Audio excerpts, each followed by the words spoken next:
नमस्कार दोस्तों, मैं विकास। आज बात करूंगा देश के सबसे बड़े आबादी के ऊपर, ओबीसी, जिसको मनोविधान के अंतर्गत शूद्र कहा जाता था। आज संविधान के अनुसार उसको ओबीसी कहा जाता है। देश के 60% आबादी वाला जनसंख्या, जिसको साधन संसाधन पर कब्जा होना चाहिए, वो समाज आज संवैधानिक पद पर 2-4% है। मंडल कमीशन के सिफारिश के अनुसार वो 4.5% ऑल ओवर इंडिया में है। कहीं कहीं उसका आज प्रतिनिधित्व भी नहीं है। जुडिशरी की बात करें तो 1% भी नहीं मिल पाएंगे। ये इनके साथ धोखा क्यों हो रहा है भाई? ओबीसी के लोग सबसे ज़्यादा इस देश में हैं, सबसे ज़्यादा टैक्स पे ओबीसी के लोग करते हैं, और वे उन लोगों का हक अधिकार आखिर कौन मार रहा है? उनका हक अधिकार उन नेताओं ने मारा था। आज जो तथाकथित पार्टियां हैं, भारतीय जनता पार्टी, जिसका नेता नरेंद्र मोदी जी हैं, वो बोलते हैं कि मैं पिछड़ों का बेटा हूं, हमें वोट दीजिए। अरे नरेंद्र मोदी, तुमको ये क्यों नहीं समझ में आती है कि जब 2019 के पहले एक भी ओबीसी के प्रोफेसर नहीं थे सेंट्रल यूनिवर्सिटियां में? आखिर क्यों? आज नगर निकाय का जो चुनाव हो रहे हैं, उसमें जो है ओबीसी के बगैर चुनाव करवाया जा रहा है।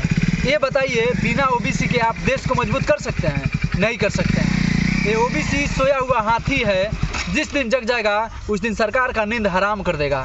तो वक्त है, और ओबीसी के लोगों से गुजारिश है कि आप लोग अपना हक अधिकार समझिए कि आपका हक अधिकार कैसे मिलेगा। संविधान पढ़ने की ज़रूरत है, और आज संविधान खतरे में पड़ा हुआ है, इसको बचाने की भी ज़रूरत है।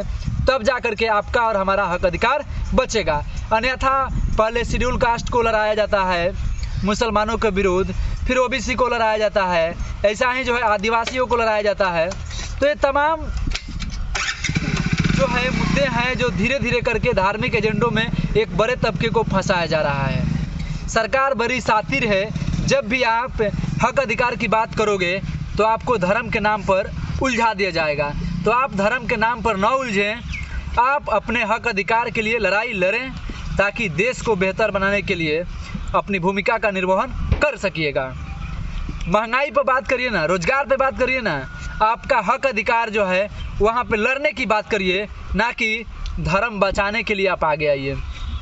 अरे किसी बड़े बड़े पूंजीपति और नेताओं के लड़कों के आप देखते हो क्या हनुमान चालीसा कहीं पढ़ते हुए, चाहे धर्म का झंडा ढोते हुए?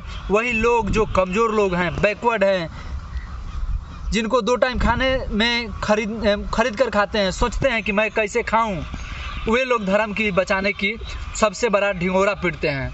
लेकिन फिर भी बचता नहीं है, खतरे में नहीं आता है। 70 साल में भारत में हिंदू खतरे में नहीं आए। कब खतरे में पड़ गए? जब इनको वोट लेना होता है तभी खतरे में पड़ता है। 5 साल में 2 महीने जो है कि खतरे में धर्म पड़ता है, वो अदरवाइज धर्म खतरे में नहीं पड़ता है। तो इन तमाम मुद्दों पर आप लोग विचार करनी चाहिए, कैसे हमारा कल्याण होगा, हमारे बाल बच्चे का कैसे कल्याण होगा, उसका उत्थान कैसे होगा। एजुकेशन पर आप पैसे खर्च करिए, धार्मिक स्टेटस पे अपना पैसे खर्च करके बर्बाद मत करिए। उससे देश कमज़ोर होगा, आपका राज्य कमज़ोर होगा, समाज कमज़ोर होगा, और आपका घर परिवार भी कमज़ोर होगा। 2-4 पैसे इकट्ठा करिए, बाल बच्चे को बेहतर एजुकेशन दिलवाइए, तब जा कर के भविष्य में बेहतर निर्माण होगा, समाज निर्माण होगा, राज्य निर्माण होगा, या देश मजबूत होगा। नहीं तो तथाकथित लोग जो आरएसएस के लोग हैं, वो चाहते हैं कि देश में धर्म के नाम पर कभी ओबीसी को मुसलमानों के साथ लड़ाया जाए, कभी दलित को सिखों के साथ लड़ाया जाए। तमाम हथकंडे अपनाए जा रहे हैं। लेकिन इस मुद्दे से हट करके अपनी जो है ईमानदारी, समझदारी बरतनी चाहिए, और जो आपके हितैषी वाले नेता हैं उसको सपोर्ट करना चाहिए। अन्यथा जो भारतीय जनता पार्टी चाह रही है कि इस देश में मनुस्मृति फिर से लागू किया जाए, और आपके हमारे जो नेता हैं ना पिछलग्गू, वो हमको सबसे ज़्यादा तंग कर रहे हैं, सबसे ज़्यादा परेशान कर रहे हैं। लेटरल एंट्री से 340 बच्चे को ज्वाइंट सेक्रेटरी बनाया गया, उसमें एक भी SC ST OBC नहीं है। आपका हिंदुत्व कहाँ गया? क्या SC ST OBC का हिंदुत्व मानते हो तो 340 में एक भी बैकवर्डों का, एक भी SC ST OBC का आपने ज्वाइंट सेक्रेटरी नहीं बनाया। ये घोर अपमान हो रहा है। और जो नगर निकाय का जो चुनाव होने वाले हैं, बगैर OBC के आरक्षण के बिना चुनाव लड़वाए जाएंगे।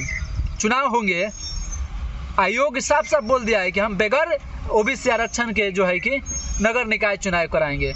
आप लोग सरकार को घेरिए ना, आंदोलन करिए ना, सोशल मीडिया पर पोस्ट लिखिए ना, तब जाकर के देश मजबूत होगा। बगैर OBC को एक जगह दरकिनार करके बेहतर राष्ट्र का मजबूत नहीं किया जा सकता है। मोदी जी, इस बात को आप समझिए, नहीं तो आपकी दलाली जो है बंद कर दी जाएगी।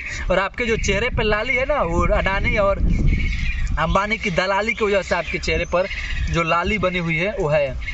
नमस्कार दोस्तों, आप मेरे चैनल पर नए होंगे तो सब्सक्राइब जरूर कर लीजिएगा। धन्यवाद, आभार, नमस्कार।